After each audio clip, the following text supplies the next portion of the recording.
Hello दोस्तों, आज आप लोग को E.R. दिलीप स्टडी सर्किल में फिजिक्स के कुछ ऑब्जेक्टिव क्वेश्चन का डिस्कशन होने जा रहा है। मैं आप लोगों को डिस्कशन के द्वारा कुछ ऑब्जेक्टिव क्वेश्चन को सॉल्व करके दिखाऊंगा और आप लोग इसे याद कर लीजिएगा। पहला प्रश्न है, किसी संधारित्र की धारिता का मात्रक होता है। यहाँ पे ऑप्शन है वोल्ट, न्यूटन, फ्राइडे, एम्पियर। तो संधारित्र धारिता का मात्रक फ्राइडे होते हैं। वायु में गोलीय चालक की धारिता समानुपाती होते हैं। तो ऑप्शंस यहाँ पे हैं गोले के द्रव्यमान के, गोले के त्रिज्या के, गोले के आयतन के, गोले के सतह के क्षेत्रफल के। तो इसमें आंसर जो होंगे गोले की त्रिज्या के, क्योंकि गोलीय चालक की संधारित्र की धारिता का जो व्यंजक होते हैं वो 4πε0 r होता है। तो उस व्यंजक से पता चलता है कि संधारित्र जो है गोले की त्रिज्या के समानुपाती होते हैं। आपका तीसरा प्रश्न है, जब समानांतर पट्टिका वायु संधारित्र की पट्टिका के बीच की दूरी बढ़ती जाती है तब इसकी धारिता क्या होगा। ऑप्शंस है बढ़ती जाती है, घटती जाती है, पर कोई प्रभाव नहीं पड़ता है। तो इसका आंसर होगा घटती जाती है, बिकॉज कि समानांतर पट्टिका की जो व्यंजक होता है समानांतर पट्टिका संधारित्र के वो होते हैं C बराबर A/D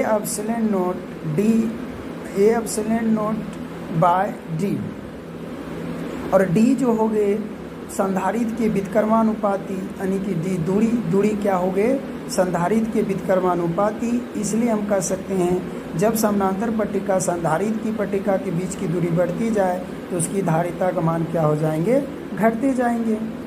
क्वेश्चन नंबर 4 है, समानांतर पट्टिका वायु संधारित्र में जब वायु के स्थान पर उच्च प्रवाहिता नियतांक का एक माध्यम रखा जाता है तब संधारित्र की धारिता क्या होंगे।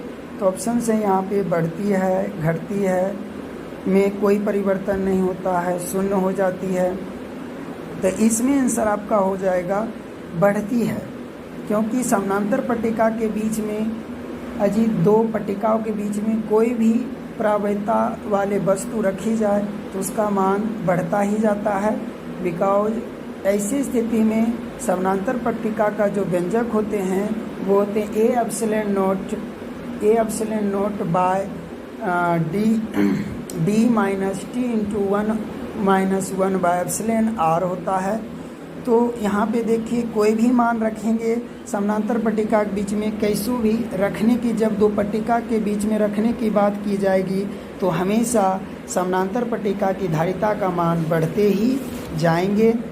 और पांचवा प्रश्न है आप लोगों के सामने कि भिन्न धारिता वाले 3 संधारित्र को श्रेणी क्रम में जोड़ा गया तो संधारित्र पर आवेश क्या होंगे, समान होंगे। संधारित्र की धारिता पर निर्भर करता है।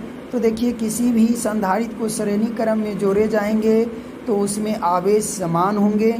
और प्रश्न नंबर 6 है, 3 संधारित्र वाले जिनकी प्रत्येक धारिता C है श्रेणी क्रम में जुड़े हुए हैं, इनकी तुल्य धारिता क्या होंगे। तो देखिए यहाँ पे संधारित्र श्रेणी क्रम में जुड़े हुए हैं और 3 धारिता समान है। तो यहाँ पर आंसर ऑप्शन दे रखे हैं 3C, 3/C, C/3, 1/3C। इनका ऑप्शन हो जाएंगे C/3।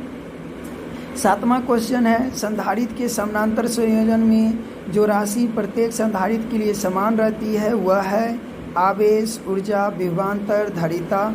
तो आप कहेंगे इसमें ऑप्शन में विभवांतर, समानांतर क्रम संधारित्र में हमेशा विभवांतर समान रहते हैं। क्वेश्चन नंबर 8 है, धातु के बने 2 गोलाकार चालक की धारिता C1 एवं C2 हैं, दोनों पर कुछ आवेश है। यदि उनमें से संपर्क बनाकर अलग कर दिया जाए तो अलग होने के बाद दोनों पर स्थित आवेश Q1 एवं Q2 के बीच संबंध क्या होगा। तो यहाँ पे 4 ऑप्शन देख रहे होंगे जिसमें ऑप्शन नंबर B सही है। इसी तरह से प्रश्न नंबर 9 देख लीजिए, समान धारिता के 3 संधारित्रों को श्रेणी क्रम में जोड़ने पर तुल्य धारिता की धारिता 6 माइक्रोफैराड होती है। तो इन्हें समानांतर क्रम में जोड़ा जाए तो धारिता का मान क्या होगा। तो इनका ऑप्शंस है 18 माइक्रोफराड, 2 माइक्रोफराड, 54 माइक्रोफराड, 3 माइक्रोफराड। इनका सही जवाब होगा 54 माइक्रोफराड।